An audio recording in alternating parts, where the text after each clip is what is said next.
اس لیے وہ فرماتے ہیں مجھے یقین ہو گیا ہے جو میرا رزق ہے وہ مجھے مل کر رہے گا، اس لیے میرا دل مطمئن رہتا ہے، میں کبھی پریشان نہیں ہوا۔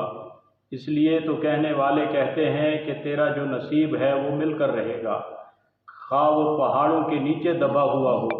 اللہ نے جو تیری قسمت میں لکھا ہے وہ تجھے مل کر رہے گا، اور جو تیری قسمت میں نہیں لکھا وہ چاہے تیرے ہاتھوں میں بھی آ جائے تم اس کو کھا نہیں سکتے۔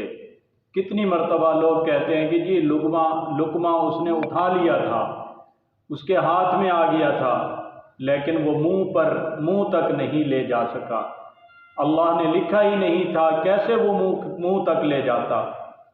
اس لیے وہ فرماتے ہیں مجھے یقین ہو چکا ہے کہ جو میری ذمہ داریاں ہیں وہ میں نے ہی ان کو پورا کرنا ہے، اس لیے میں اپنی ذمہ داریوں کو پورا کرنے میں لگا رہتا ہوں، مجھے کبھی فکر نہیں ہوتی۔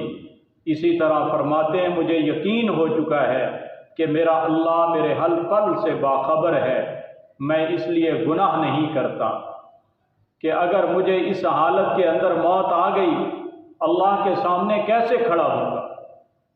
مجھے یقین ہے کہ موت کسی وقت بھی آ سکتی ہے، اس لیے میں اپنی موت کی تیاری میں رہتا ہوں۔